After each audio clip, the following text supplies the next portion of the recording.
Bienvenidos un día más a Todo es Geopolítica, bienvenidos al programa en el que les contamos, repasamos y analizamos todo lo que está pasando en el tablero geopolítico, pendientes de las amenazas de Trump a Europa. Enseguida vamos a contarles en qué consiste el bazooka de la Unión Europea, vamos a mirar a todo lo que está sucediendo en torno a Groenlandia y por supuesto vamos a poner el foco también en Oriente Medio, en estas amenazas de Estados Unidos sobre Irán, pero antes vamos a empezar con últimas horas. Vamos a contarles que precisamente Estados Unidos ha iniciado el reposicionamiento estratégico del portaaviones nuclear US Abraham Lincoln, que se encuentra en tránsito desde el mar de China meridional hacia Oriente Medio. Es lo que apunta información de seguimiento naval. La nave atraviesa actualmente el estrecho de Malaca con destino al mar Arábigo, donde su llegada está prevista para el próximo 25 de enero. El US Abraham Lincoln es uno de los portaaviones más grandes y avanzados de la Marina de los Estados Unidos. A bordo viajan más de 5.000 marineros y oficiales, lo que convierte al buque en una auténtica ciudad flotante con capacidad para sostener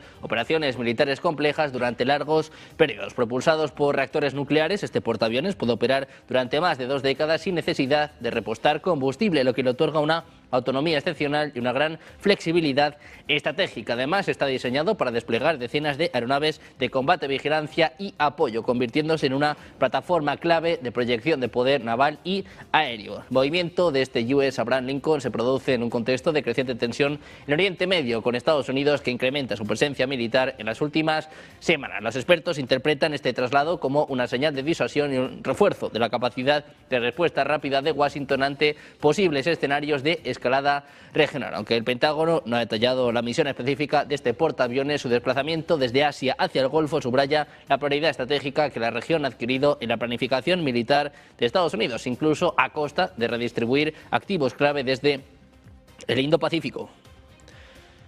Mientras tanto, Donald Trump señalaba este lunes en una carta al primer ministro noruego Jonas Gahr Støre que después de que Noruega no le concediera el Nobel de la Paz ya no siente la obligación de pensar únicamente en la paz. Decía: querido Jonas, teniendo en cuenta que tu país decidió no concederme el premio Nobel de la Paz por haber parado 8 guerras, ya no siento la obligación de pensar únicamente en la paz, aunque siempre será predominante, sino que ahora puedo pensar en lo que es bueno y apropiado para Estados Unidos. El líder republicano vinculaba la amenaza de Estados Unidos sobre Groenlandia a no haber conseguido esta distinción. Decía: Dinamarca no es capaz de proteger ese territorio frente a Rusia o a China. Mientras Trump amenaza a Europa, altos funcionarios europeos califican como loca y demente la intención de Trump de adquirir Groenlandia, un territorio soberano de Dinamarca. Dicen que es un ataque no provocado contra aliados. Diplomáticos bajo anonimato afirmaban que tras la llegada de Trump al poder, Washington ha dejado de ser un socio comercial fiable a un aliado de seguridad predecible. Piden una transición ordenada y coordinada. Decían: creo que se percibe como ir demasiado lejos. Se ha criticado a Europa por su debilidad frente a Trump. Hay algo de cierto en ello, pero hay límites. Las capitales europeas barajan represalias comerciales y preparan escenarios de ruptura a largo plazo que podrían reconfigurar Occidente y sobre todo asestar un golpe letal a la OTAN. Y mientras tanto les contamos que Trump ha ampliado su propuesta de crear la Junta de Paz para Gaza para convertirla en un organismo global de resolución de conflictos que asumiría el papel de las Naciones Unidas, cobrando $1.000 millones por un puesto permanente. Es lo que apunta a un estatuto enviado a los posibles miembros. El estatuto, que no menciona a Gaza ni tampoco a la ONU, describe un organismo internacional ágil y eficaz para la consolidación de la paz, presidido por Donald Trump. Argumenta que los enfoques actuales fomentan una dependencia perpetua. Os informaba que, por ejemplo, el presidente ruso Vladimir Putin ha sido cuestionado sobre si quiere o no tener un asiento en esta Junta de Paz de Donald Trump. Se habla también de Ursula von der Leyen y hace apenas minutos les contábamos que Trump ha invitado también a Bielorrusia. Pendientes de la Junta de Paz de Trump, mirando esta guerra total ya entre Estados Unidos y Europa, pendientes también de Oriente Medio. Vamos a analizar todas estas cuestiones y mucho más de la mano de los mejores expertos. Hoy tenemos a Carlos Rucauf, analista político internacional. ¿Qué tal, Carlos? ¿Qué tal? Muy buenas tardes. ¿Cómo le va? Encantados de tenerlo por aquí. Tenemos también a Cristian Lamesa, analista internacional. ¿Qué tal, Cristian? Muy buenas tardes. Buenas tardes, Sergio. Encantado de estar una vez más en Negocios Televisión con vos y con los colegas. Y por último vamos a presentar a Carlos Mamani, analista internacional. ¿Qué tal, Carlos? Muy buenas tardes. Sí, enseguida vamos a... Buenas tardes, Sergio, y por supuesto siempre encantado de contribuir con este espacio tan plural, tan diverso que es. Bueno, pues ahí tenemos a Carlos Mamani en un día, bueno, marcado por estas amenazas de Trump a Europa. Carlos Rucauf, si te parece, empezamos contigo. ¿Cómo ves estas amenazas de Trump y sobre todo esta guerra frontal, esta guerra total con la OTAN? Creo que es un plan perfectamente orquestado por el Pentágono que tiene una larga trayectoria. Piensen que Trump todavía no cumplió el primer año de gobierno.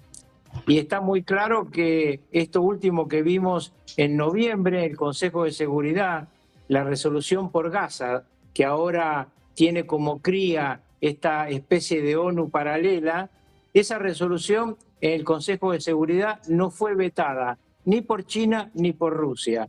Cuando vos ves lo que ocurrió en Venezuela, no apareció nunca una escuadrilla de F-35 del lado de los MiG-35 rusos en Maiquetía, ni se movieron los barcos chinos. El mundo para mí se está reconfigurando y Europa quedó afuera.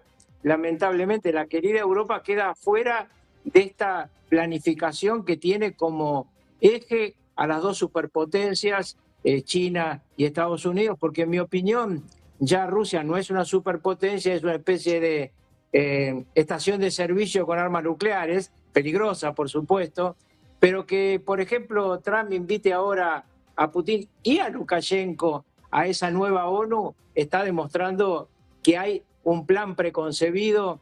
Bueno, hay un análisis muy interesante en Financial Times sobre lo que se está pergeñando y escribe Estados Unidos, porque no es que Estados Unidos no está contando lo que va a hacer, está contando que se va a quedar con lo que se tiene que quedar de acuerdo a su decisión estratégica. Y cuando vos vas y ves que el Ártico ahora lo ha incluido en América, porque en definitiva cuando hay América para los americanos, ¿no? Con corolario Trump, él ha incluido también el Ártico, y la discusión sobre el Ártico estaba en los papeles del Pentágono hace 5 años con los mismos argumentos que dio ayer Trump, es decir, un avance ruso, en realidad un avance ruso donde estaban montados los chinos en el Ártico con una diferencia esencial respecto a la estructura norteamericana en materia aeronaval en una zona clave porque está muy cerca de Estados Unidos. Todo esto yo creo que se veía venir y que hay una especie de sensación mía, por lo menos, de que Europa ve como que esto no puede estar ocurriendo, pero pues, ocurre. Bueno, pues desde luego que está ocurriendo. El problema ahora, o quizás la pregunta es cómo va a afrontarse, ¿no? Te quiero preguntar también por ello, Cristian, ¿cómo ves estas amenazas de Trump a Europa, amenazando con aranceles del 10% que pueden llegar al 25% y sobre todo pues con lo que ya parece una decisión, ¿no? Lo que parece una realidad, y es que Estados Unidos va a quedarse con Groenlandia, quiera o no quiera Europa?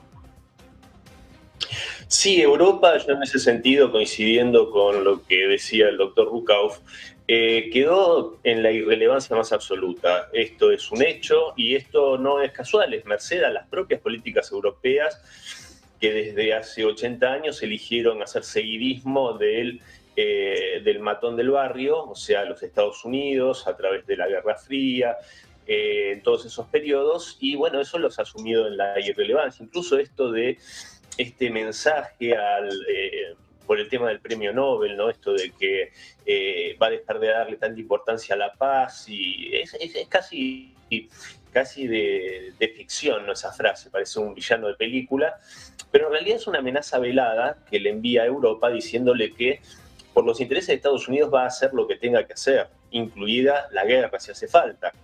Me parece que en ese sentido los europeos no tienen a dónde ir, ya están sumidos en esa irrelevancia.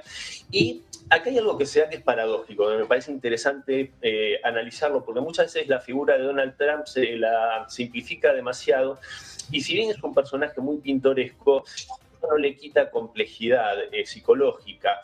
Y Donald Trump, aparte, ya lo hemos hablado en otras ocasiones, Sergio, desprecia profundamente a estos europeos, a estas élites políticas globalistas. Siento un profundo desprecio hace poco, que ya está bastante claro el papel, cómo están distribuidas las tareas, Marco Rubio con el tema del hemisferio occidental y Vance en las charlas con Europa.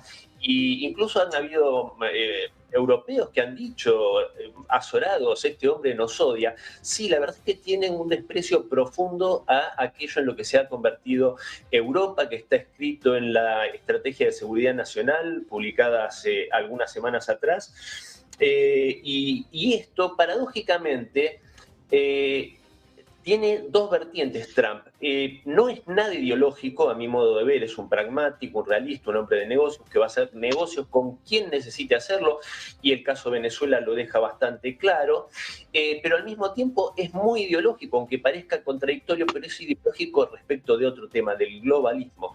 Entonces en eso él no da concesiones, más allá de que pueden haber cuestiones momentáneas en las cuales pareció acercarse a Starmer, a quien desprecia profundamente, y hay palabras de J.D. Vance en ese aspecto, vertidas en Múnich el año pasado. Y yo creo que en ese sentido, y con esto cierro, la invitación a Alexander Lukashenko, al presidente Putin, para formar parte de esta mesa para la paz, también marca de quién está más cerca, porque paradójicamente, y esto colisiona un poco con la idea de Rusia como una gran gasolinera con armas nucleares, hoy Rusia no solo que es bastante más que eso, sino que incluso, si se me permite, en un sentido para una gran mayoría global, se ha convertido en una especie de faro moral frente a una Europa decadente, con valores totalmente pervertidos. Entonces, en ese sentido, me parece que también está la delimitación en quiénes van a estar sentados a la mesa de decisión, que sin duda, ya lo hemos hablado en otras oportunidades, sin duda es Rusia, India, China y los Estados Unidos. Bueno, pues un momento clave para Estados Unidos, un momento crítico sobre todo para Europa, con estas amenazas de Trump, sobre todo a los países que ya han enviado tropas a Groenlandia. Carlos, te quiero preguntar por esto, ¿qué te parecen estas amenazas de Trump y sobre todo la sensación de que está llegando a otro nivel? Carlos Mamani. Sí, efectivamente, desde Europa ciertos líderes han comentado que es una actitud demencial, ¿no? Pero bueno, demencial, muy en consonancia con los contertulios. Demencial es haber creído que Europa, por parte de Europa, pensar que toda la vida esa idea de confort estratégico que le generó tras la Segunda Guerra Mundial Estados Unidos, tras su territorio en Europa, iba a ser para siempre, ¿no? Per secula seculorum. Pero bueno, en la realidad del siglo XXI que estamos atravesando, los intereses nacionales regresan después de esa resaca globalista que nos decía que todos somos lindos, iguales, que el comercio lo va a solucionar todo, vendan todo, compren todo. Eso se terminó. Ahora la cruda realidad del poder retorna a la escena internacional. El derecho internacional prácticamente ha sido herido de muerte, completamente desmantelado, principalmente por Estados Unidos, que se convierte actualmente en el promotor justamente más destacado en ese desmantelamiento, superando en el intento a potencias revisionistas como la propia Rusia, la propia China.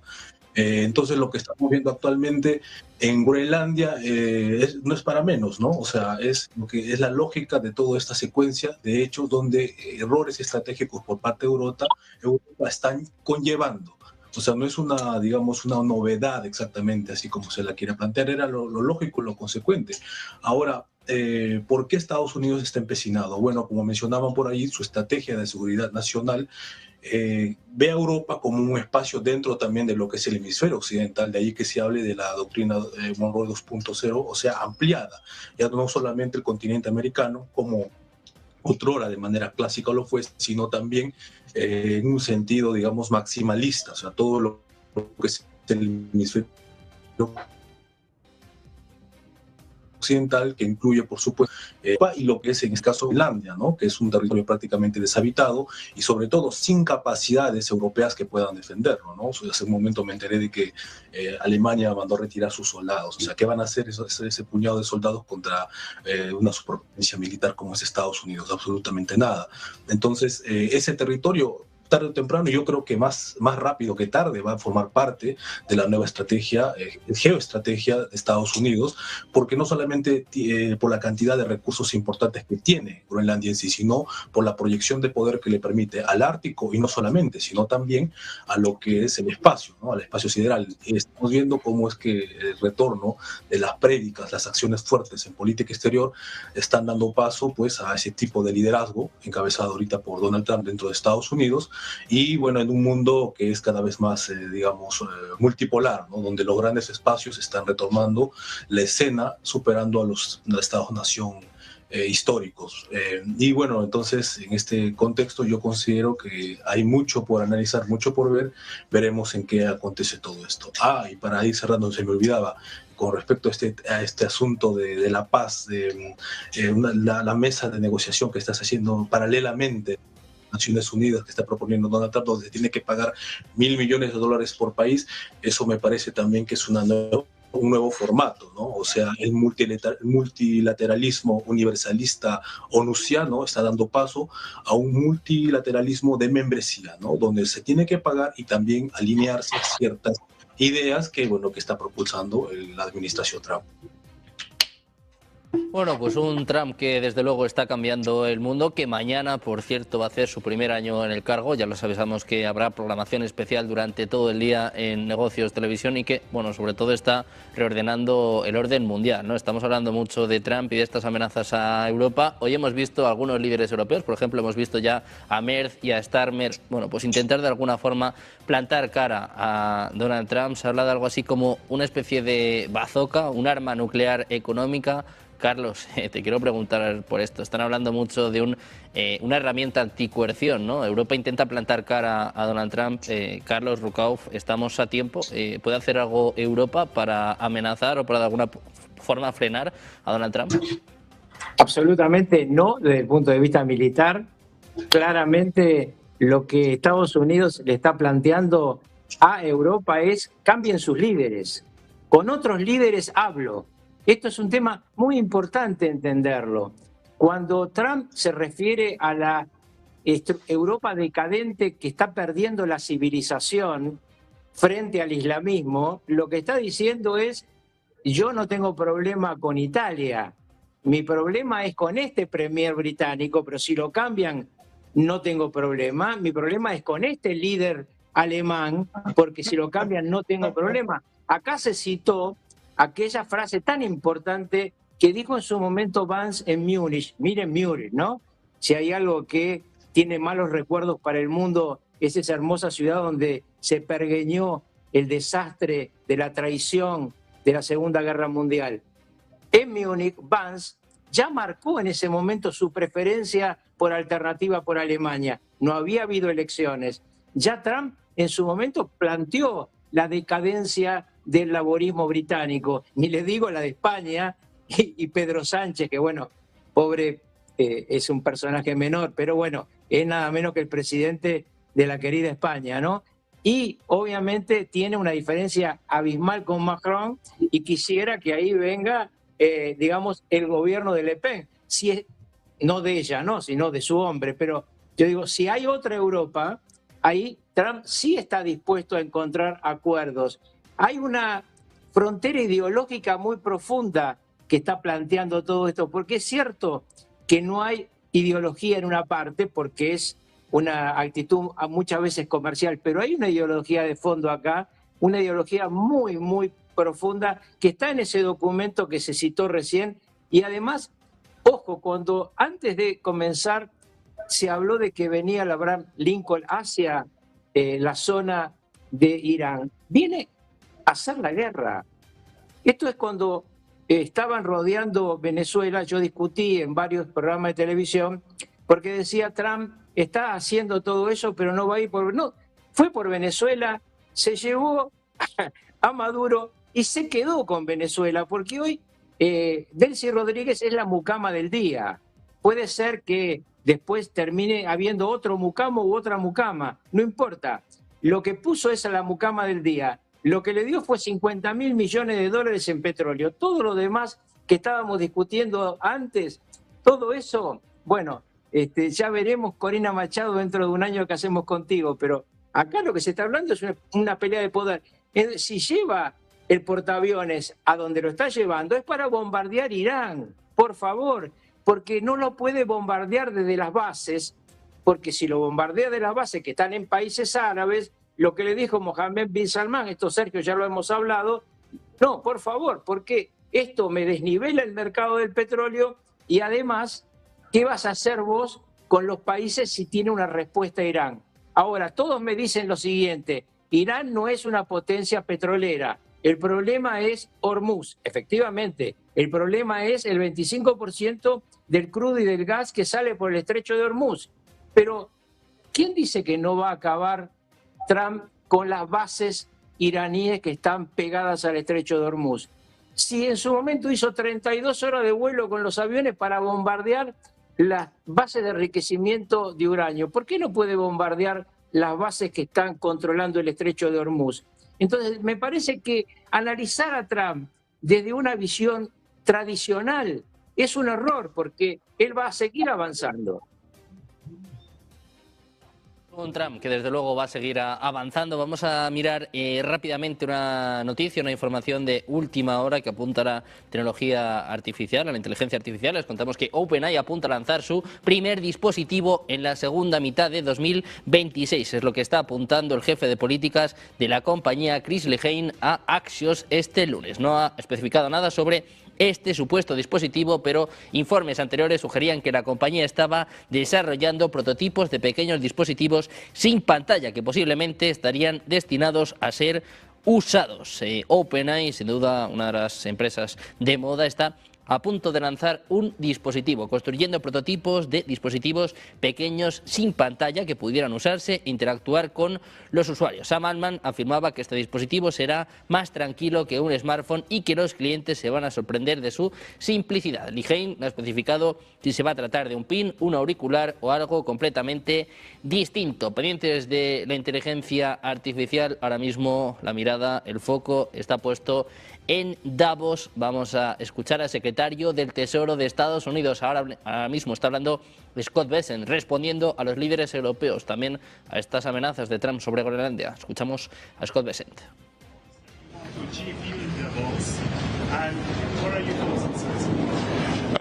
Well, good to be back in Switzerland, and I think that the U.S.-Swiss relationship, after a rocky period over the past few months, is back on a very good track. What do we want to achieve? I think the message is America first does not mean America alone, and I think President Trump will be talking about this is what American leadership in the world looks like. The U.S. will be hosting the G20 next year, and I can tell you in the finance track, we are going to identify the lack of growth as the greatest threat to financial stability. So we are going to be pushing for growth, for deregulation. Great. I'll take the next question right here in the front. James, the Associated Press. Secretary, nice to see you again. Thank you for coming. Jamie, Associated Press.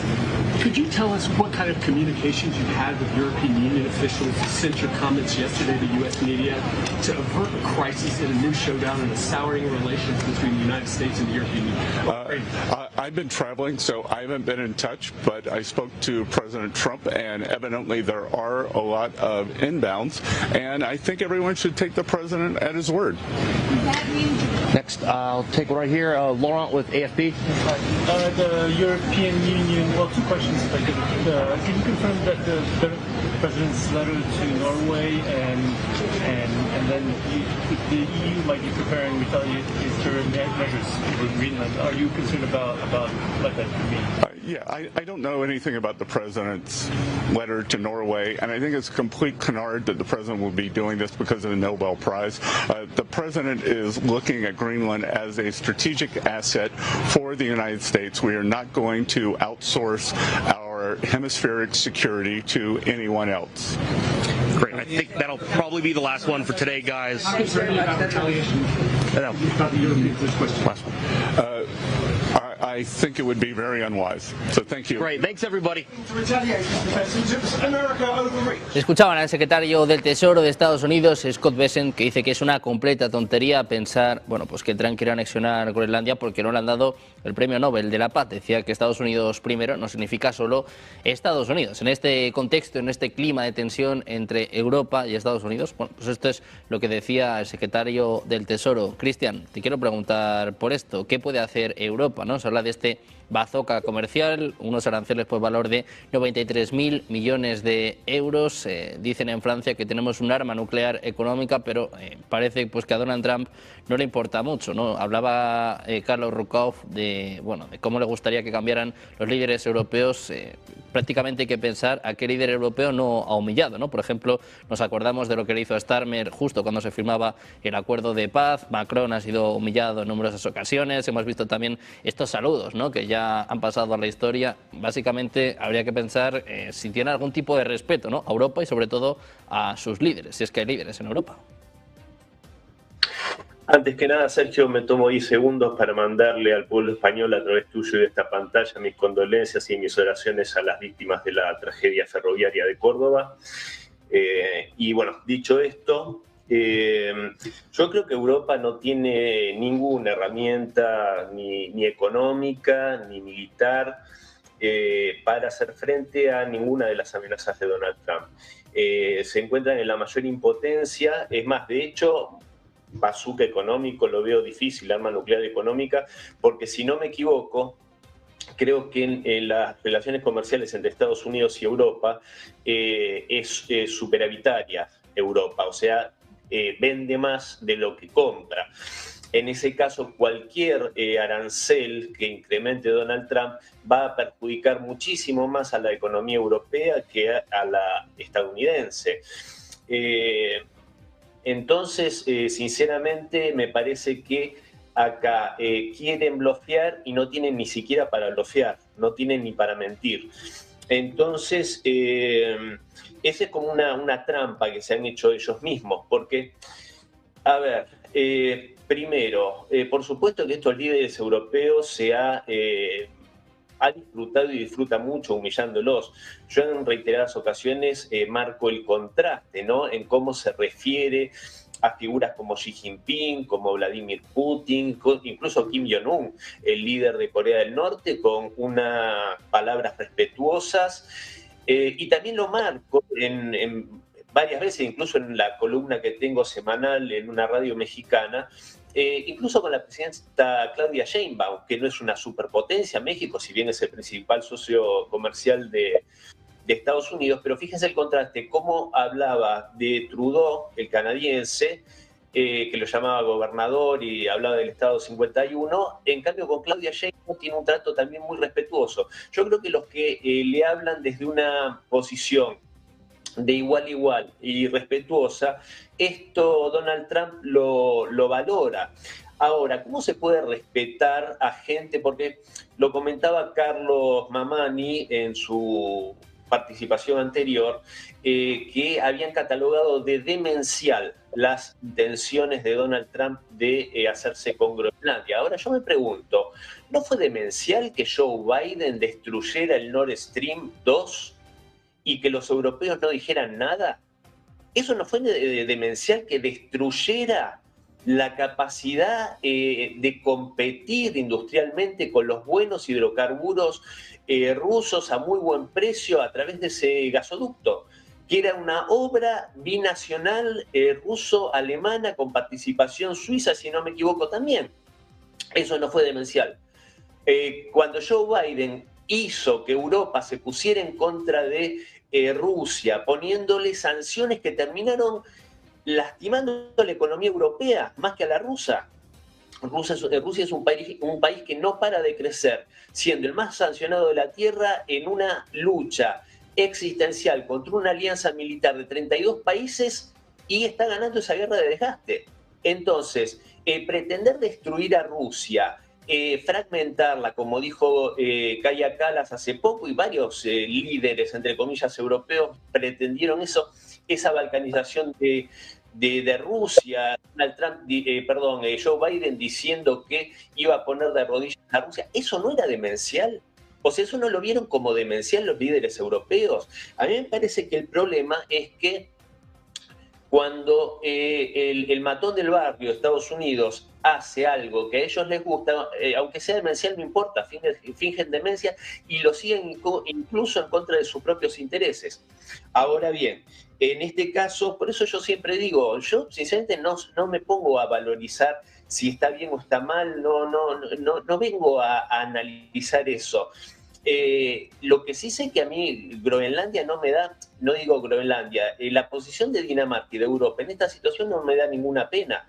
Es más, hasta me parece justicia poética para los europeos. Y lo que se refería a esto de cambiar, yo creo que ahí se marca algo muy claro, lo de cambiar a estos líderes europeos, porque de facto Donald Trump yo no creo que tenga un problema con Europa, sí tiene con esas élites corruptas. Fíjense que con Víctor Orbán nunca tuvo un trato desdoroso, ni muchísimo menos, y Víctor Orbán es una persona que defiende la soberanía de su país y los intereses de su pueblo. Hay una automotriz alemana, creo que Mercedes-Benz, si no me equivoco, que trasladó sus operaciones a Hungría porque ya les es inviable seguir fabricando automóviles en Alemania. ¿Y qué pasa? ¿Cuál es la diferencia? La diferencia es que Hungría firmó contratos a largo plazo con Rusia, desoyendo las imposiciones que quería este órgano dictatorial de la Unión Europea, que quería imponerle a Hungría, hizo caso omiso y sigue teniendo buen y barato gas ruso. ¿Y qué pasa? Tiene que trasladarse Mercedes-Benz al país húngaro. Entonces yo creo que en ese sentido, y esto tampoco pasa por partidos, pasa sí por las fuerzas soberanistas, las fuerzas políticas soberanistas. Se nombraba Alternativa por Alemania, hay otras fuerzas políticas en Europa, porque también, si no, ahí tenemos que recordar lo que dice un estimado y admirado colega que es frecuente en esta pantalla, como es Adrián Zelaya, cuando habla del Partido Único Europeo. Porque si vemos finalmente un ejemplo que para ustedes es cercano, España, el PP y el PSOE, en las cosas importantes hacen lo mismo. Son globalistas, son otanistas, van por el mismo lado. Fíjense lo que pasaba. ¿Qué línea llevaba adelante Rishi Sunak, Boris Johnson y el actual, ellos conservadores, el actual laborista Keir Starmer, la misma rusofobia, la misma locura otanista? Entonces creo que sí, finalmente para cerrar, lo que Trump evidentemente quiere es líderes europeos que trabajen por sus pueblos y no a las órdenes de George Soros, como lo hacen los actuales líderes de la mayoría de los países de Europa, y lo hacía Joe Biden. Bueno, pues pendientes de Europa está hablando de nuevo el secretario del Tesoro de Estados Unidos, Scott Bessent. Dice que una represalia europea sería muy imprudente, aludiendo, bueno, pues este arma nuclear económica, ¿no?, de la que están presumiendo funcionarios franceses. Quiero preguntarte también por esto, Carlos Mamani, ¿qué puede hacer realmente Europa para frenar, para parar a Donald Trump?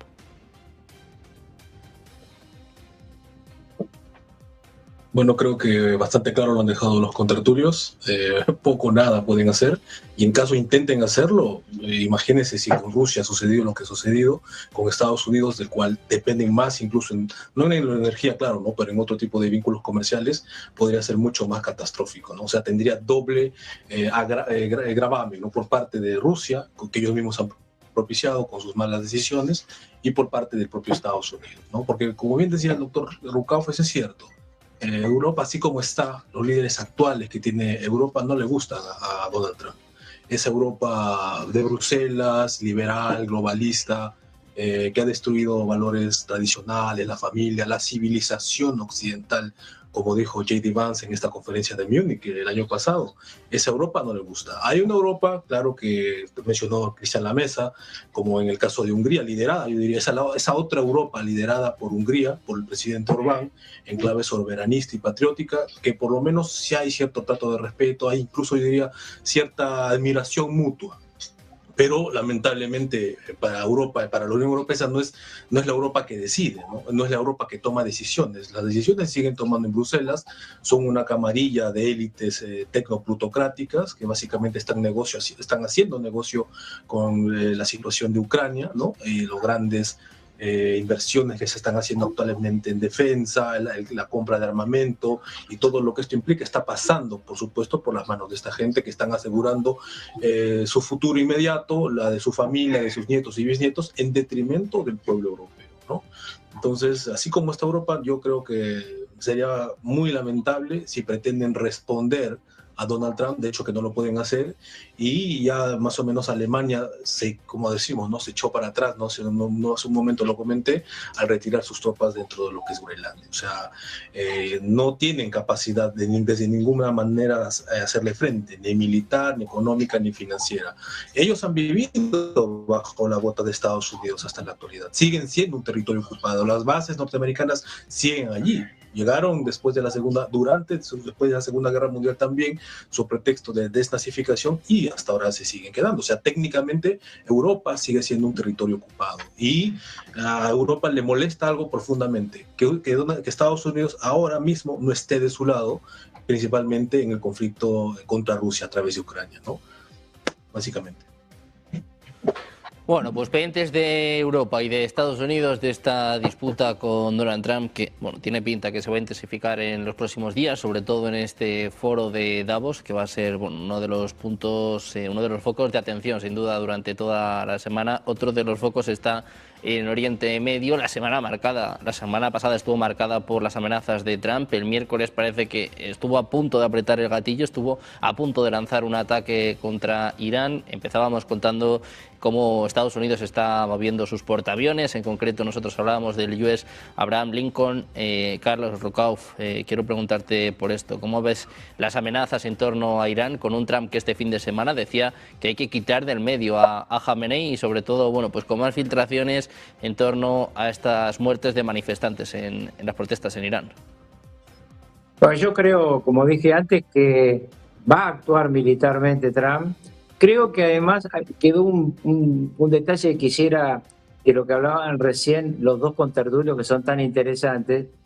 Lo que más subió, y estamos en Negocios Televisión, lo que más subió en todas las bolsas europeas durante los últimos 12 meses fueron las acciones de las empresas militares, de las empresas que fabrican armamento. Entonces, cuando uno lo escucha al presidente francés hablar de la Europa nuclear, al primer ministro británico decir le vamos a dar un gran crédito a Ucrania para que se defienda, ¿de qué están hablando? Están hablando de negocios, porque no están hablando realmente de lo que habría que hablar, que es de un acuerdo de paz entre Ucrania y Rusia y terminar 4 años de conflicto. Ahora, volviendo a lo que me preguntabas, mi sensación es que en Medio Oriente el conflicto con Irán tiene una resolución posible pero parcial.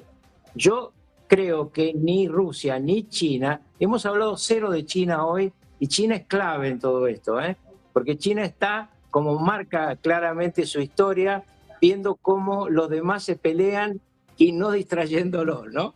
Pero China es clave, es una superpotencia realmente muy importante, pero en el caso específico de Irán, que es un proveedor muy importante de petróleo, todo el petróleo de Irán va para China.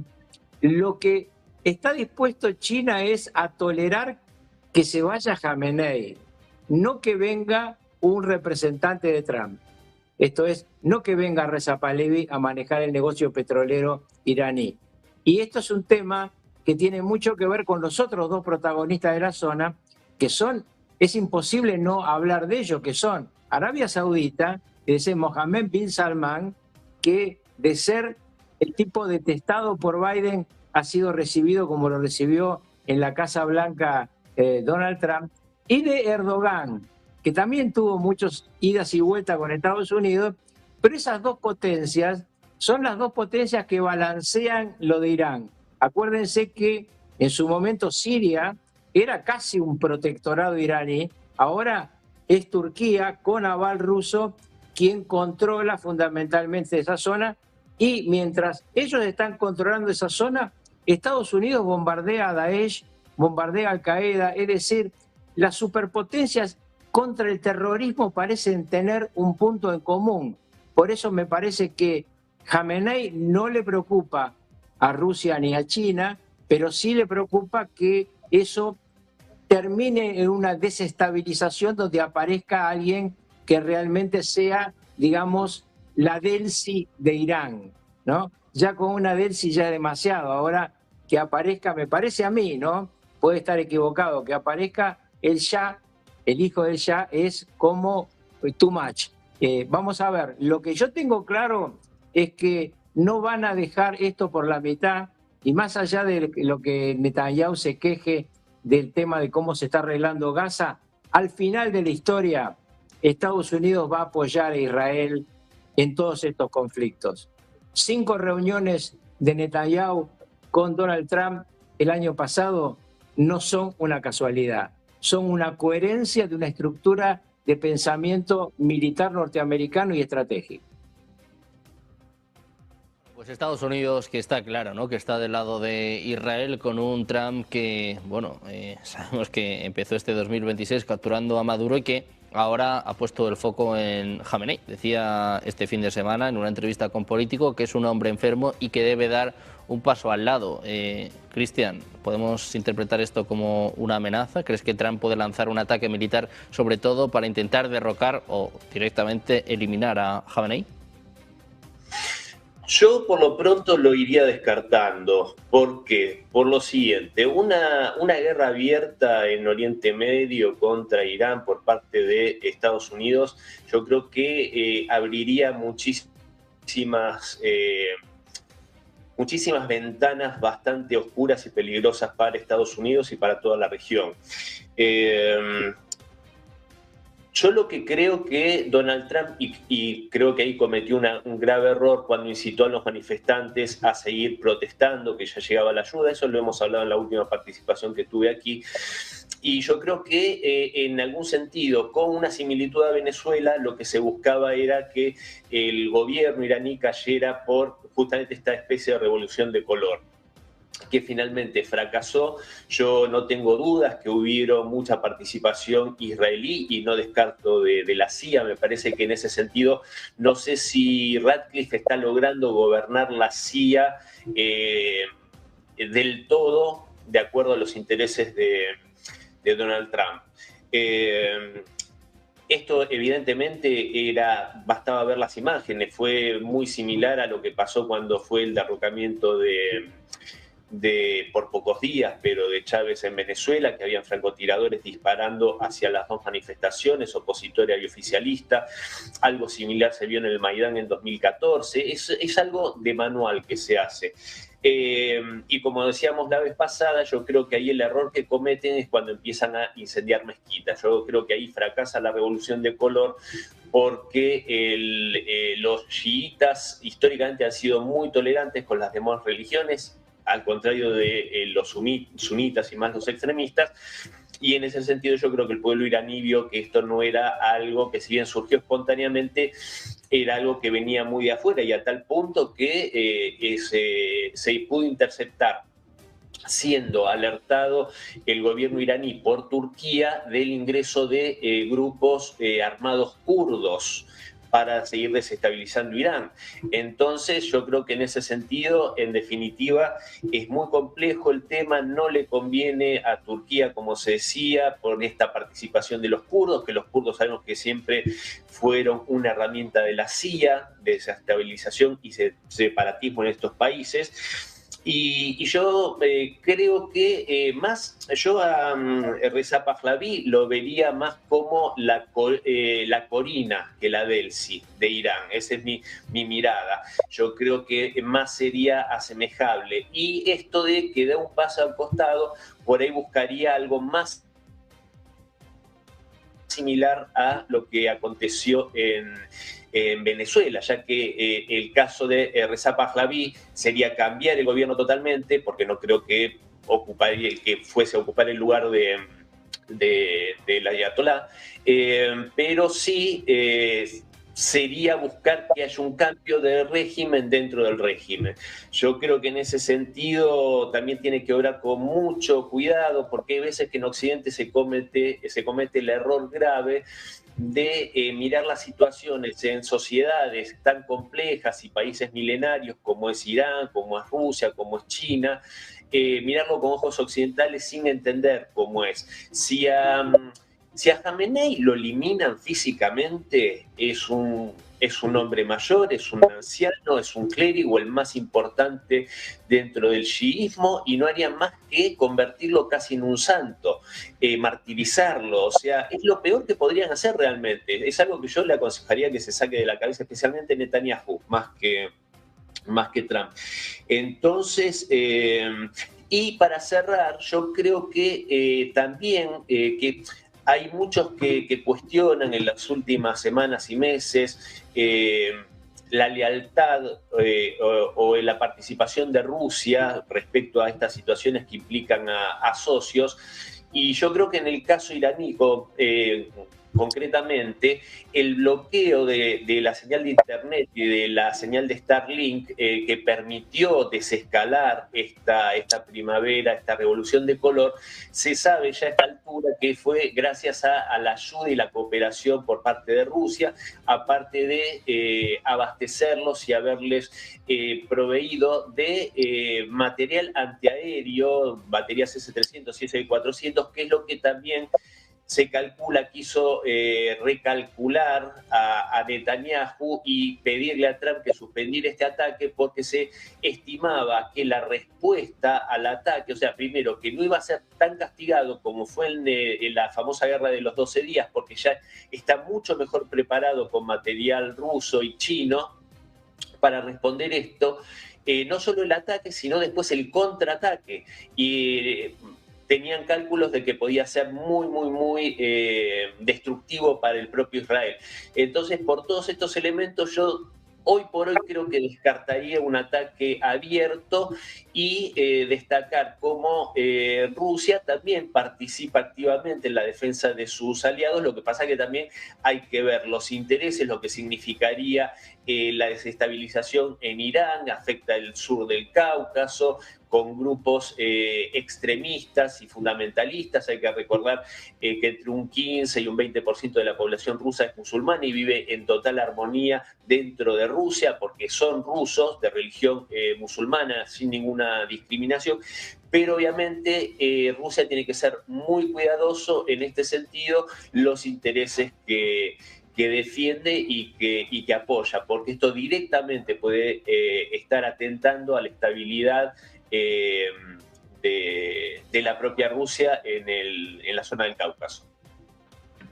Bueno, pues con el foco puesto en Oriente Medio y en lo que haga, en lo que decida Donald Trump, les decíamos, ¿no? Veníamos hablando de estas tensiones en torno a Groenlandia, pues tenemos nuevas declaraciones por parte de Donald Trump, declaraciones a NBC News, donde no descarta usar la fuerza para apoderarse de Groenlandia. Le han preguntado esto directamente y Trump ha dicho sin comentarios. Dice que Europa debería centrarse en Ucrania y no en Groenlandia, y cuando le han preguntado si va a seguir adelante con los planes de imponer aranceles a las naciones europeas, ha dicho Trump: lo haré 100%. Mientras aumentan las tensiones por los esfuerzos de Trump para adquirir Groenlandia, este lunes se ha mostrado cauteloso. Le han preguntado sobre si usaría la fuerza para apoderarse de Groenlandia y Trump ha dicho sin comentarios en una entrevista telefónica, como decimos, con NBC News. El pasado sábado amenazó con imponer aranceles del 10% a Dinamarca y a otros 7 países europeos. Hoy le han preguntado por el Premio Nobel de la Paz y ha dicho Trump que no le importa. Dice que la postura de Noruega con respecto a Groenlandia es clara y que Groenlandia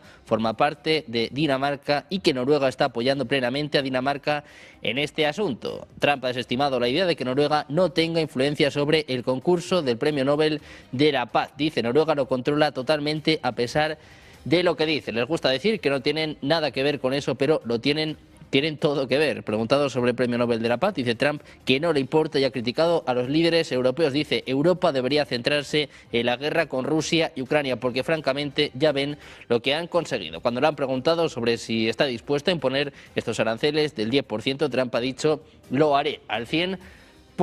Pendientes de Donald Trump, que no descarta usar la fuerza con Groenlandia, sigue amenazando a los líderes europeos. Carlos, Mamani, hablando de las amenazas de Trump, ¿qué esperas que pueda suceder, sobre todo en Oriente Medio y sobre todo en torno a Irán? Bueno, si bien es cierto, hay cierta reticencia actualmente, ¿no? Digamos, una desescalada de las intenciones, por lo menos primigenias, que se tenía con respecto a Irán, ¿no? A una posible intervención militar, junto, por supuesto, no va a ser con quién va a ser, tiene que ser con Israel. De momento, yo diría, pero a largo plazo yo creo que eso va a tener que acontecer, no solamente por una cuestión de petróleo, de pases energéticos, que es cierto, efectivamente es así, pero a largo plazo no nos olvidemos que Irán es un nodo geoestratégico de grandes corredores y proyectos de los BRICS, tanto de Rusia como de China. O sea, anular a Irán, desactivarlo geopolíticamente, estratégicamente, implica, por supuesto, hacerlo con los BRICS, hacerlo con Rusia, con China y con todo lo que implica. Entonces, a largo plazo yo considero que eso está en camino, eso no se puede obviar.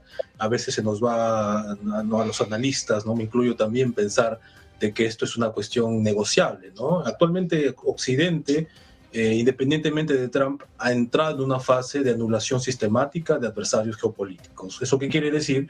Que no está para negociar. Y eso es algo que lamentablemente no ha entendido el bloque de los BRICS, no ha entendido la multipolaridad en emergencia, ¿no? Que con Estados Unidos, con el bloque occidental, independientemente de Trump, no se puede negociar por una muy sencilla razón, porque ellos no quieren compartir el mundo, no quieren compartir la hegemonía con otras potencias, con otros pueblos, ¿no? Esa es una cuestión de todo o nada. En esa lógica se están moviendo, y mientras esto no se entienda, lamentablemente proyectos alternativos, ¿no? A escala, como el espacio de los BRICS, va a ser siempre limitado, porque hasta la actualidad se sigue en estos foros que se hacen, ¿no? Recurrentemente, encuentros, cumbres internacionales, magnas cumbres internacionales, por supuesto, se habla de negocios, de comercio, pero no se están tomando en serio de momento, no sé cómo sea luego, y creo que lo deben hacer, de asuntos estratégicos, de defensa, de seguridad, de inteligencia. Occidente lo tiene claro, muy claro. Saben que ellos quieren perpetuar la hegemonía mundial, que independientemente de lo que se habla de una cuestión tripartita del mundo entre grandes esferas de influencia, eso todavía no ha pasado. O sea, lo que fue Anchorage el año pasado en Alaska, algunos quieren hacer ver que esto ha sido una suerte de Yalta 2. Bueno, no existe eso todavía. Mientras no se sienten en la mesa Donald Trump, Putin, Xi Jinping y por lo menos de la India, Narendra Modi, o sea, no vamos a tener una Yalta 2.2. O sea, el mundo sigue estando todavía en esa pugna de un Occidente que se rehúsa a entender que el mundo es de otra forma y que todavía tiene capacidades, como estamos viendo, para poder hacer prevalecer su voluntad, y otro bloque que todavía no se da cuenta de que no se puede negociar. O sea, no hay capacidad todavía de disuasión. Por eso es que las provocaciones, por ejemplo, en el caso de Rusia en concreto, siguen existiendo, ¿no? Mientras Occidente es activo en materia de política exterior, de estrategia y su geopolítica, las otras potencias se limitan a ser reactivas y, en el peor de los casos, pasivas. Bueno, pues el mundo pendiente de Donald Trump, de sus amenazas a Oriente Medio, de estas disputas también con Europa. Muchísimas gracias a los tres por estar con nosotros. Carlos, Cristian, un placer teneros a los tres por aquí. Muchísimas gracias. Buen día, un abrazo a los tres. Gracias a usted. A ti, Sergio. Nosotros vamos a hacer una pequeña pausa, unos minutos, y enseguida les contamos el cierre de los mercados europeos. Seguimos mirando a las últimas horas en torno a este accidente fatídico en España. Una pequeña pausa, 2 minutos, y enseguida la información. Negocios Televisión.